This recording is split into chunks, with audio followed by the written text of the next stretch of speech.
samedi 30 janvier 2021 était prévue notre manifestation au ministère des Outre-mer. Manifestation citoyenne avec l'appui de plusieurs collectifs et associations domiennes représentatives. Il y avait 10 associations et collectifs co-signataires des revendications et co-organisateurs de la manifestation. Les premiers manifestants sont arrivés hier à 13 h aux abords du ministère des Outre-mer. Lorsque les premiers manifestants sont arrivés, il y avait déjà 7 camions de gendarmes mobiles. À 13h30, heure prévue de début de la manifestation, les quelques manifestants déjà sur place se sont vus encerclés par les forces de l'ordre en demandant l'arrivée de l'organisateur qu'ils avaient désigné, à savoir moi. Or, je le précise une nouvelle fois, nous sommes 10 co-organisateurs, 10 associations et collectifs représentants des DOM de Guadeloupe, Martinique, Guyane, La Réunion. Quand mes équipes sur place m'avertissent que les forces de l'ordre commencent à encercler tout le monde et pire, à empêcher les quelques manifestants qui sortent du métro de rejoindre les abords du ministère, je leur dis qu'ils attendent que j'arrive, puisque j'étais moi-même à Cambronne dans le 15e arrondissement de Paris pour récupérer le groupe électrogène dans une agence Kiloutou c'était censé sonoriser, alimenter la sonorisation. Je leur dis attendez mon arrivée et la chose qu'on fera premièrement, c'est de se réunir entre différents représentants d'associations et collectifs pour aller parler aux chefs des forces de l'ordre en charge du maintien de l'ordre. Chose que j'ai fait en arrivant. Dès mon arrivée à 13h37, je suis allé parler aux responsables du maintien de l'ordre. Je rappelle, pour celles et ceux qui viennent d'arriver, il y avait 7 camions de gendarmes mobiles avec des gendarmes et des CRS suréquipés sur les dents. Donc quand je commence à aller parler aux responsables du maintien de l'ordre, premièrement, il me dit on va évacuer l'ensemble des manifestants puisque la manifestation n'est pas déclarée. Pour votre information, nous n'avons pas déclaré l'événement tout simplement parce que les règles sont les suivantes. En règle générale, le délai de déclaration d'une manifestation est de 3 jours. Sauf que là, nous sommes en urgence sanitaire, Covid. Un décret est passé et au jour d'aujourd'hui, sur le site de la préfecture de police de Paris, il est annoncé noir sur blanc que nous avons un délai de 2 mois pour déclarer l'événement. Nous voulions impérativement manifester rapidement dans le timing pour réagir et être dans la réaction la plus rapide à l'étape dans le procès chlordécone qui s'est passé la semaine passée, mercredi en Martinique, jeudi en Guadeloupe. Étape cruciale dans laquelle nous avons appris, l'ensemble des collectifs et associations, que des pièces maîtresses ont disparu dans le procès et que la justice française veut faire prescription, c'est-à-dire arrêter l'affaire, la conclure, sans qu'il y ait réparation et sans que les responsables soient ciblés et nommés. C'est la plus grosse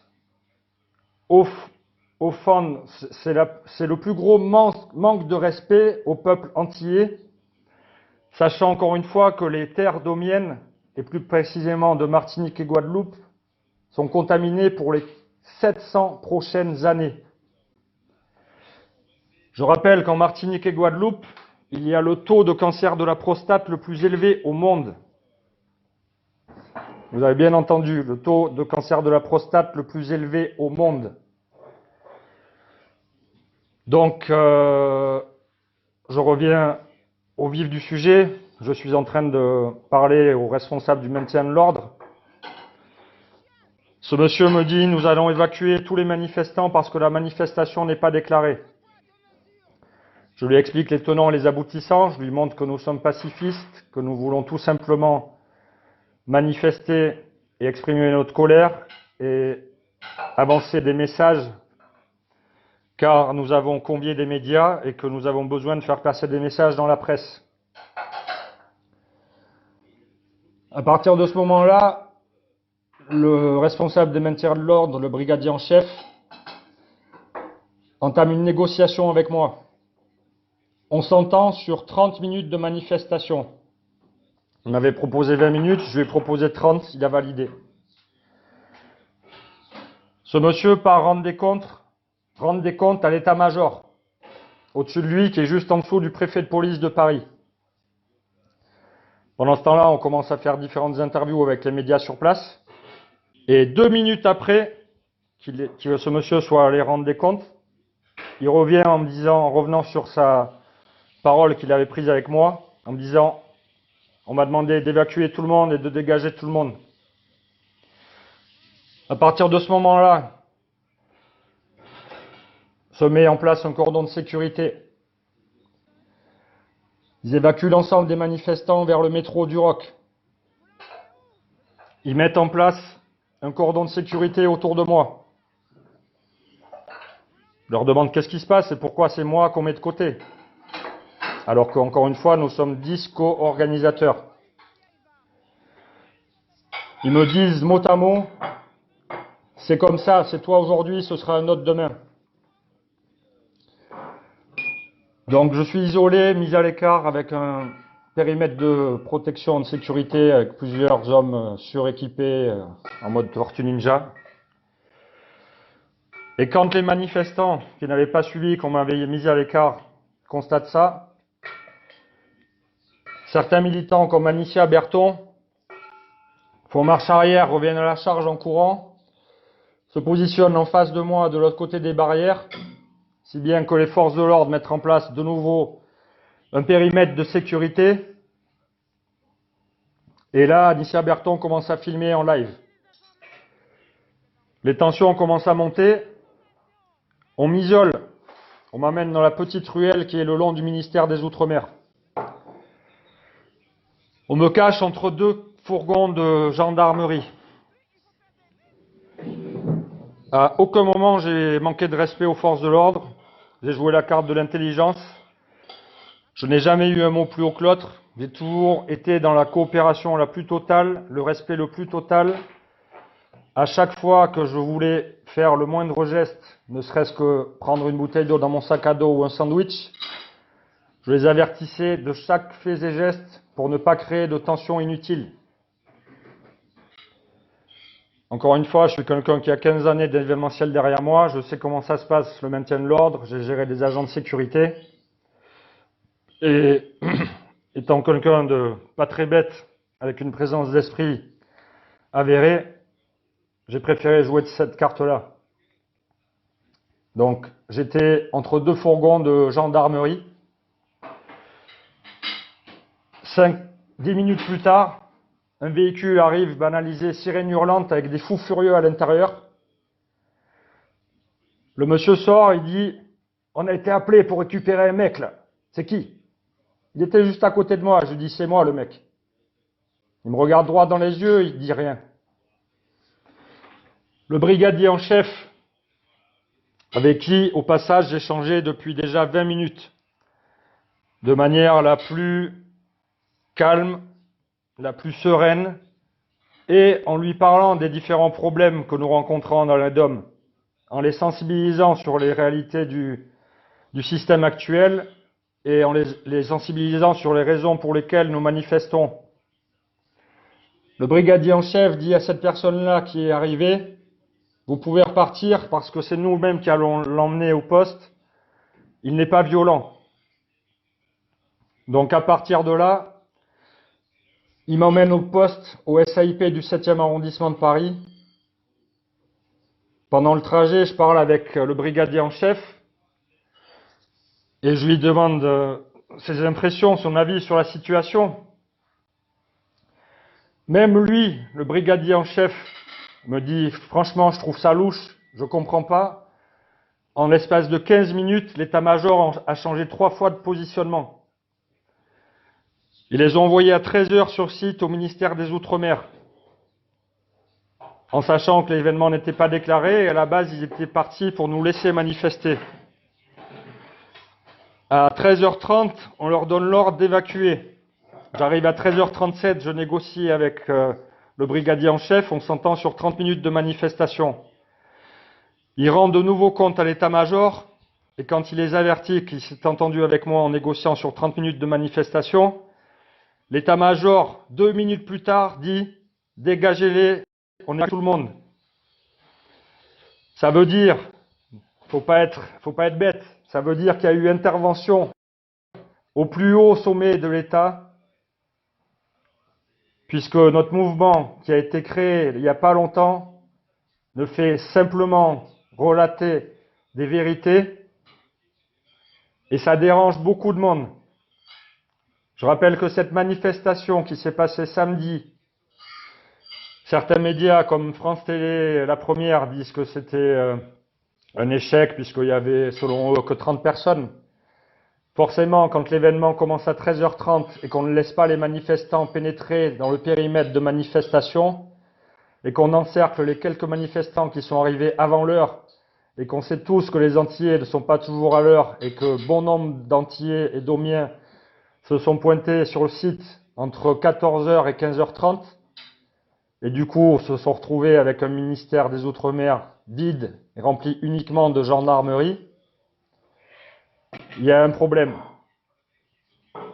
Donc au moment où la police m'emmène au commissariat du 7e arrondissement de Paris,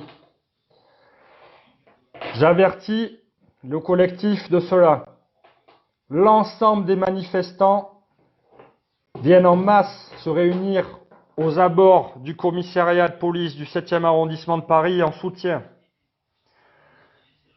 À ce moment-là, il m'avait déjà fait pénétrer dans l'enceinte du commissariat au sous-sol.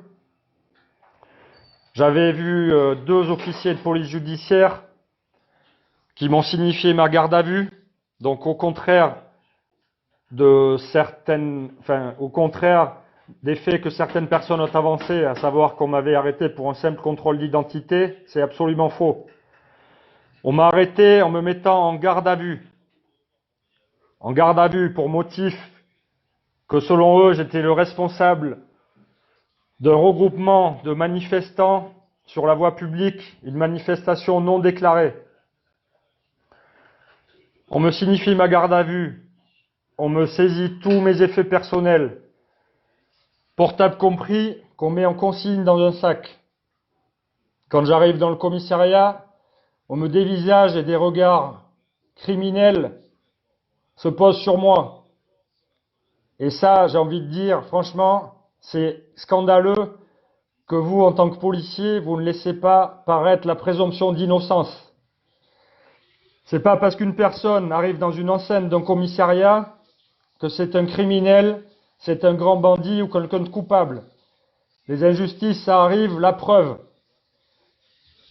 On parle d'une personne citoyenne qui n'a sa carte dans aucun mouvement politique, qui n'a sa carte dans aucun collectif, aucune association, qui a simplement voulu mettre en avant des problématiques communes à tous les DOM, des scandales, des injustices, de l'inéquité, et qui a fédéré un ensemble d'associations et de collectifs pour qu'on puisse échanger afin de mettre sur papier des revendications, pour in fine mettre en place une manifestation au ministère des Outre-mer qui était le plus grand symbole qu'il puisse se faire, pour manifester très rapidement suite aux événements du procès chlordécone.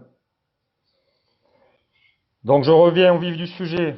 Je suis dans le bureau avec 2 officiers de police judiciaire qui me parlent d'un ton vraiment hautain. alors que je suis dans la totale coopération, toujours sans un mot plus haut que l'autre, dans le respect le plus total. Merci, bonjour, s'il vous plaît, monsieur, madame. Au moment où il me signifie ma garde à vue, je dis que je veux parler à un avocat. Je dis qu'il faut mon téléphone portable pour contacter mon collectif pour les avertir afin qu'ils m'envoient un avocat de toute urgence. Au début, ils ne voulaient pas. J'ai dû négocier avec eux et que quand j'écris sur WhatsApp à mon collectif, il y a un policier derrière moi qui vérifie ce que j'écris. On est dans un film, là. C'est un truc de ouf. Donc j'avertis mon collectif de la situation et je leur dis de m'envoyer au plus vite un avocat. On a des groupes de travail sur WhatsApp avec plusieurs centaines de personnes, membres de collectifs, associations, des célébrités et des personnalités publiques qui ont chacune un gros réseau. En même pas 5 minutes, ils m'envoient 3 numéros d'avocats. Je donne les numéros à l'officier de police judiciaire qui me dit qu'il faut absolument que l'avocat soit au barreau de Paris. Donc on trouve un avocat qui est au barreau de Paris et les choses se mettent en place. Il me signifie qu'il faut que l'avocat, lorsqu'il sera contacté par le barreau de Paris, confirme dans les 2 heures, sinon j'ai 2 solutions. Soit j'ai un avocat commis d'office, soit je me présente tout seul sans avocat. Donc moi à ce moment-là, je leur ai dit que si mon avocat désigné par mon collectif n'était pas disponible, on me redonnerait mon téléphone et je contacterai de nouveau mon collectif pour avoir un autre avocat. Il est hors de question que j'ai un avocat commis d'office ou que je ne sois pas représenté du tout. J'étais cordial dans le respect, mais en même temps dans la fermeté, puisque je connais mes droits et je sais que j'ai rien fait de mal dans l'histoire. À partir de ce moment-là, on m'emmène dans le hall d'entrée. On me fait asseoir sur un banc, on me menotte. On me menotte. Est-ce que vous vous rendez compte qu'on est dans un pays soi-disant avec liberté d'expression, avec les valeurs de liberté, égalité, fraternité, et qu'on arrête et qu'on met en garde à vue le soi-disant leader d'un mouvement citoyen qui revendique des causes justes, nobles et réelles, qu'on l'emmène au commissariat et qu'on le menotte. C'est un scandale, c'est incroyable. Au moment où on me menotte, je signifie au brigadier qui me menotte que ça me fait mal au poignet.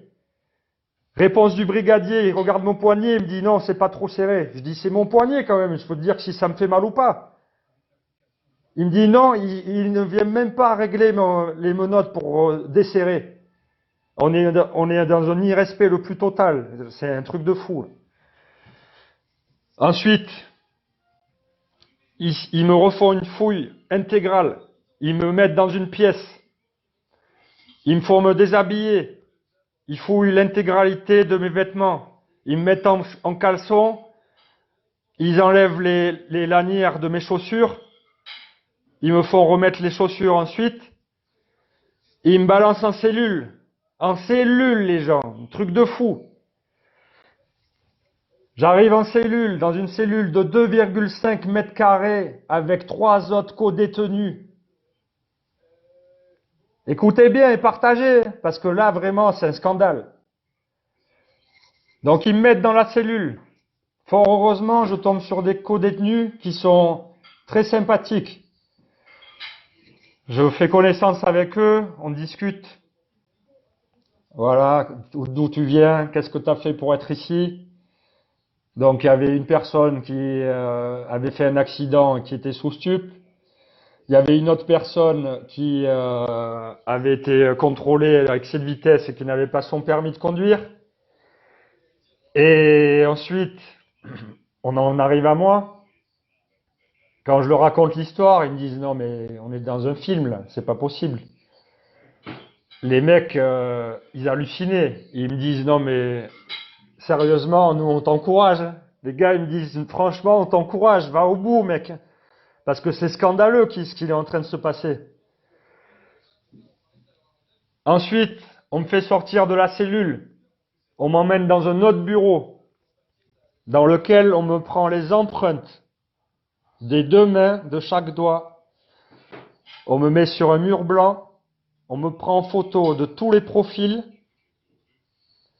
et la responsable brigadière qui s'occupait de ça a posé la question aux officiers de police judiciaire pour savoir si on me faisait un prélèvement ADN ou pas. J'insiste sur le fait que, encore une fois, pendant tous les temps où j'étais en dehors de la cellule, plusieurs policiers viennent me voir parce qu'ils comprennent bien que je suis là pour rien en fait. Et ils me posent des questions sur les tenants et les aboutissants et les problématiques dans les DOM.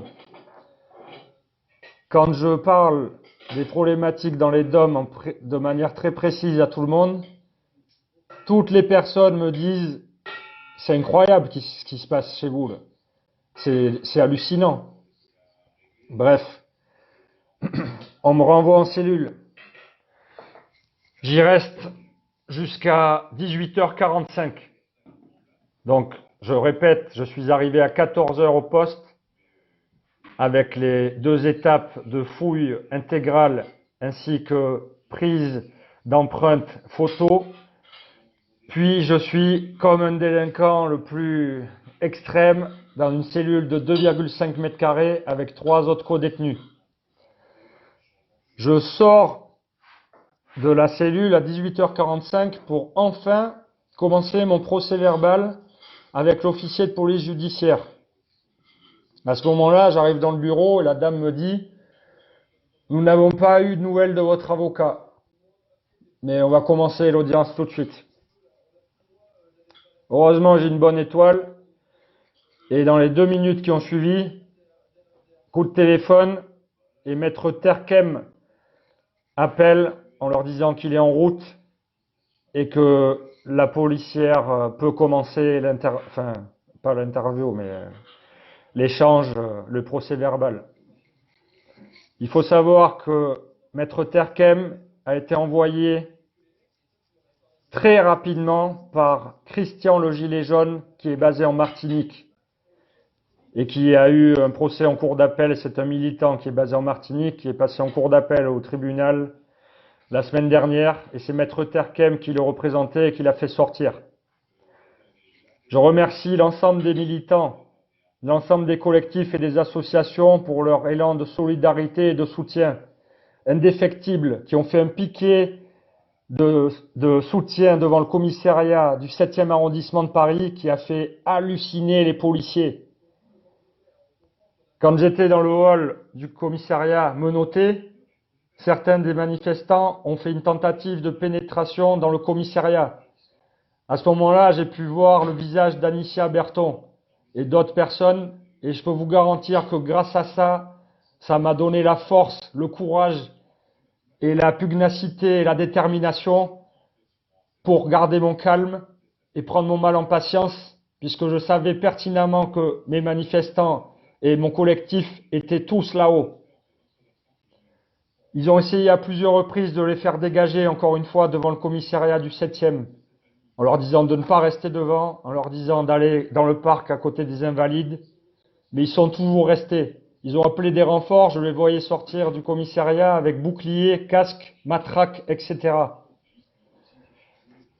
Bref, j'en reviens au début du procès verbal à 18h45. Quelques minutes plus tard, maître Terkem arrive. Au moment où il arrive, l'interrogatoire stop, on fait une pause. Je pars dans un petit bureau m'entretenir avec mon avocat. Il prend des notes. Il me dit droit dans les yeux, t'inquiète pas, t'as rien fait de mal, tu vas sortir ce soir, tu vas pas dormir en prison, tu vas pas dormir dans la cellule ce soir. On repart à l'interrogatoire, qui a duré au passage plus d'une heure pour une manifestation. Les questions étaient tellement précises, dirigées, orientées, et je suis tellement révolté, j'en ai encore des frissons en parlant de tout ça. Les questions, elles étaient tellement dirigées qu'à un moment, j'ai dit à la policière, « Madame, c'est les renseignements généraux là ou ça se passe toujours comme ça pour les manifestants qu'on arrête ?» Ils m'ont demandé si j'avais déjà fait une manifestation dans ma vie. J'ai dit oui, ça remonte à plus de 15 ans, contre le CPE. Ils m'ont demandé si j'allais manifester de nouveau pour les mêmes thématiques. Et là, je l'ai regardé droit dans les yeux et je lui ai dit, tant que les droits humains les plus fondamentaux ne seront pas respectés, je reviendrai autant de fois que possible dans la rue jusqu'à ce que ce soit le cas. Elle a noté ça mot à mot dans le procès-verbal. Elle a été jusqu'à fouiller dans mon téléphone portable, d'aller dans tous les groupes WhatsApp de travail pour la mise en place de cette manifestation, pour voir qui étaient les interlocuteurs membres du collectif, d'aller fouiller dans l'ensemble de mes réseaux sociaux pour voir ce qui s'y disait, et de fouiller dans ma galerie photo et vidéo pour voir ce qui s'y envoyait. Allô, moi je suis juste un manifestant citoyen qui a réuni des personnes déterminées, qui a réuni des personnes qui font partie du peuple, et aussi des associations et des collectifs légitimes, représentatifs de leurs îles respectives, qui ont une expertise et qui savent très bien de quoi ils parlent. Et on a voulu tout simplement manifester notre colère et dire des vérités, faire passer des messages de manière pacifique. Et heureusement que hier midi, en fin de matinée du moins, j'ai fait une vidéo que j'ai publiée sur les réseaux sociaux, vidéo dans laquelle je disais « Salut les gens, j'espère que vous avez la pêche, la banane, la good vibe, la positive attitude, parce qu'en tout cas aujourd'hui, moi je suis déterminé, j'espère que vous êtes déterminés. Et j'appelle tous les manifestants à être en mode pacifique parce qu'on ne veut pas que ça parte en vrille. » Cette vidéo, elle a été retranscrite mot à mot sur mon procès verbal. Et j'ai bien insisté sur le fait que j'appelais l'ensemble des manifestants à être pacifiques. À aucun moment on a essayé de gêner et d'empêcher la circulation sur la voie publique. À aucun moment nous avons été agressifs. À aucun moment nous avons voulu détériorer le mobilier urbain. À aucun moment, rien du tout de négatif, de nocif. D'accord? Nous sommes juste des citoyens blessés, meurtris, agacés, révoltés, qui crient leur colère et qui crient l'injustice flagrante à tous les étages de la société. Dans ce système colonial français, je pèse mes mots, ce système colonial français à tous les étages de la société avec l'oppression économique des béquets. C'est pas la première fois que je le dis, mais à un moment, il faut appeler un chat, il faut dire les choses clairement. Et c'est parce que je dis les choses clairement que ça dérange des gens au plus haut sommet de l'État qui sont intervenus, et j'en ai la source sûre, qui sont intervenus hier en contactant des personnes au ministère pour nous empêcher de manifester, les gens. Pour nous empêcher de manifester, alors que le mouvement a été créé de manière administrative il y a une semaine et que la publication de la première communication pour fédérer les gens sur la manif a été faite mardi. Mardi pour samedi, d'accord? Donc il n'y a peut-être pas eu plus que 150 personnes à la manif, mais en attendant, on a quand même eu la légitimité et on est surtout content d'avoir fédéré et fait parler de nous aussi largement en aussi peu de temps. Et ça qu'a fait au mal. Et ça qu'a dérangé yo, ça qu'a perturbé yo, timamai. Donc le résultat est là. Dom Connexion, ça fait une semaine que c'est en place. La manifestation a été annoncée il y a 5 jours à peine. Et on fait du bruit, et on gêne, et on m'emprisonne, et on m'arrête sur le lieu de la manifestation alors que ça n'a même pas commencé. Et c'est pas normal, parce que ça, mesdames et messieurs, ça s'appelle tout simplement de la censure. Nous sommes dans un pays libre, de droit, où tout le monde a le droit à la liberté d'expression. Ça fait partie des valeurs de la France et de l'Union européenne. Ça fait partie des valeurs et de la Constitution des droits de l'homme. Les piliers de la France, ce sont la liberté, l'égalité et la fraternité. Hier, rien de ces valeurs-là ne se sont présentées. Je n'ai pas été spectateur d'aucune de ces valeurs. Aujourd'hui, Donc oui, on finit le procès verbal, pardon, qui dure plus d'une heure. Le, L'avocat donne le numéro de téléphone à l'officier de police judiciaire en lui disant de la tenir au courant, puisque elle-même devait appeler et rendre des comptes à la magistrate au tribunal de Paris.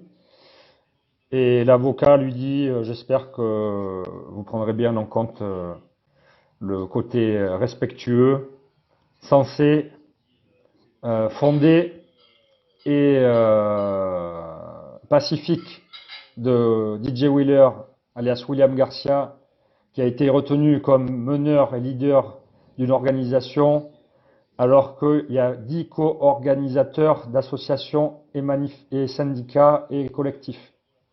On me ramène en cellule, il est environ 20 heures. C'est l'heure du repas, et là, exceptionnel, j'ai goûté au repas des prisonniers, c'est la mort, c'est vraiment la mort, c'est un truc de fou. Il y avait 2 plats au choix, c'était riz méditerranéen, mais il en restait qu'un, ou pâte aux champignons. Même les gars qui étaient avec moi dans la cellule, qui étaient habitués, ils me disent non mais accroche-toi, parce que ça c'est un truc pour te déstabiliser mon gars, c'est un truc pour te faire perdre la tête en garde à vue. Quand j'ouvre le plat, qu'on me fait réchauffer, le truc il a une odeur d'acide, truc de malade. J'avais trop la dalle, j'avais rien mangé de la journée, et je signale que j'avais un sandwich au thon dans mon sac à dos. J'ai demandé à l'avoir quand j'étais au commissariat de police. Ils n'ont même pas voulu me donner le sandwich. Vous voyez jusqu'où ça va? Truc de fou. Donc 20 minutes plus tard, après mon retour en cellule, l'officier de police judiciaire vient en personne et m'ouvre la porte et me dit, Monsieur Garcia, vous êtes libre. Je lui dis, ben, c'est pas trop tôt, dans tous les cas, j'ai rien fait de mal. Par contre, je dis à la dame, là, vous êtes spectatrice du début d'un gros scandale politique, d'un gros scandale qui mêle des personnes qui sont au plus haut sommet de l'État, qui sont en lien avec d'une des collectifs, deux des puissants que l'on dérange et qui font intervenir leur connexion au plus haut sommet de l'État pour nous museler et pour tenter de nous censurer. Quand je suis sorti à 20h30, je remercie une nouvelle fois Anicia Berton, responsable du regroupement Nation Matnik, qui est une militante respectable. C'est une femme d'Ubud. Son slogan, son pseudo sur Facebook, c'est Femme Jock. Elle porte bien son pseudo. Parce qu'Anicia Berton, elle porte ses couilles. Anicia Berton, elle dit que des vérités. Et je vous le dis, mesdames et messieurs, elle est actuellement à Paris en transfert sanitaire parce que cette dame-là, elle a 2 cancers. Donc, elle est mieux placée que personne pour parler du problème chlordécone aux Antilles et de toutes les dérives et tous les problèmes que ça augure en termes de cancer.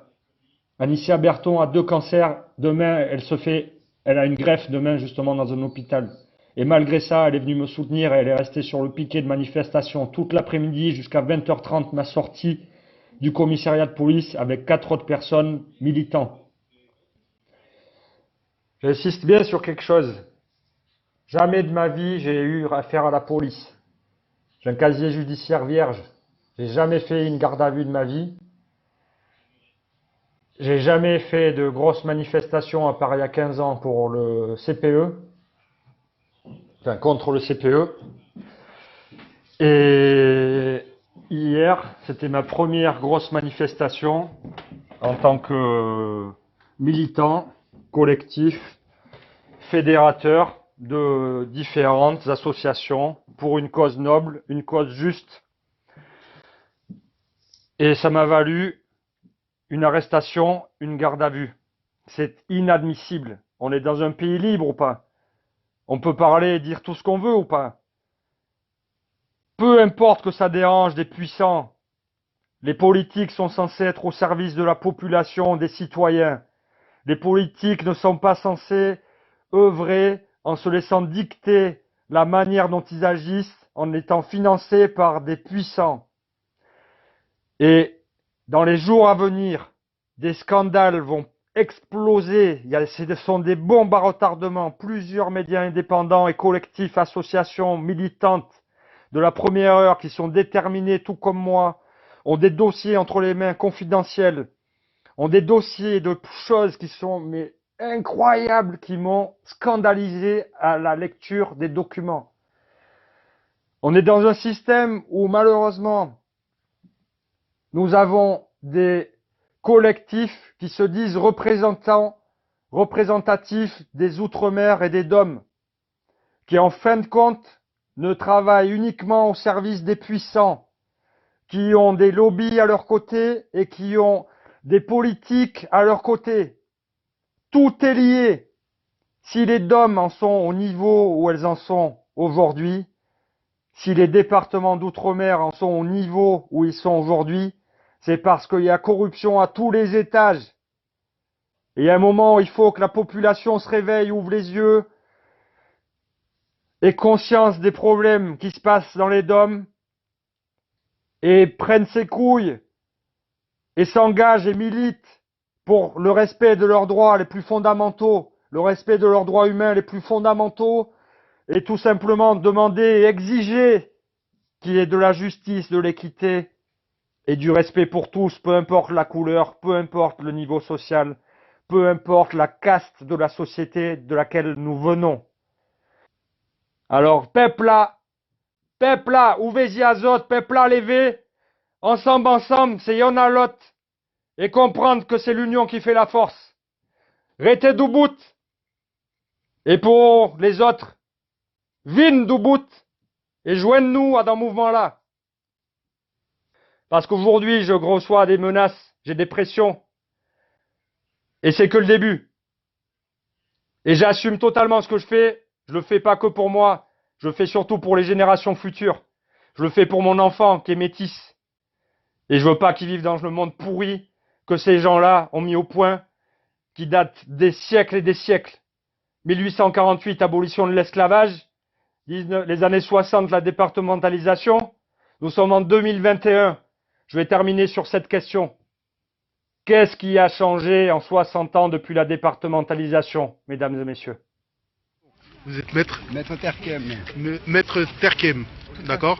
Donc est-ce que vous avez des nouvelles de DJ Wheeler? Mais oui, je viens de le quitter. Il a répondu aux questions qui lui étaient posées. Il a évidemment fait montre de son caractère, qui est celui d'un responsable associatif, politique, militant, tout à fait sérieux et responsable et reconnaissant les faits, les décrivant et ayant insisté, ce qui est la réalité, sur le caractère éminemment pacifique de cette manifestation.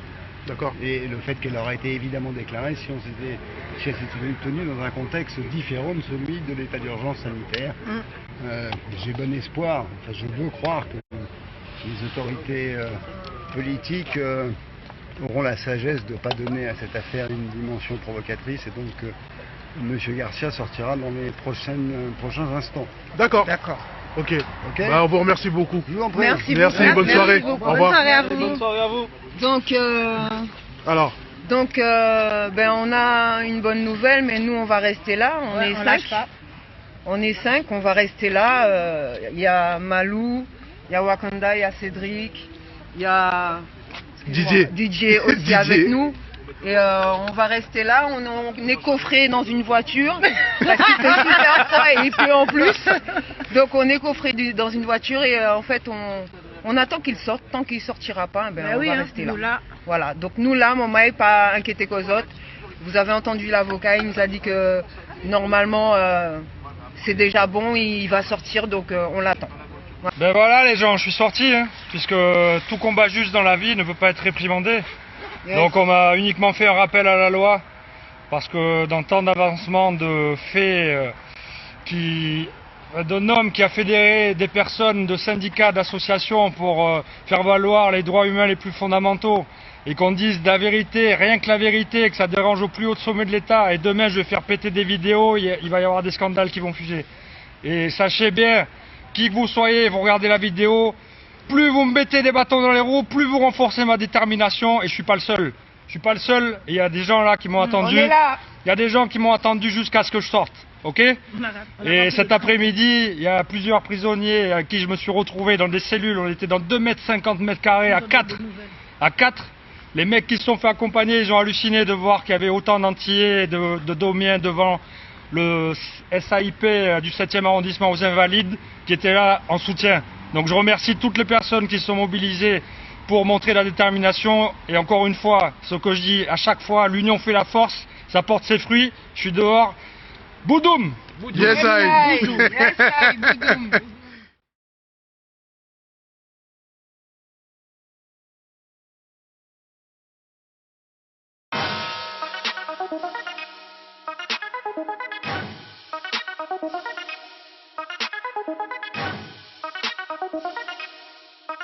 Thank you.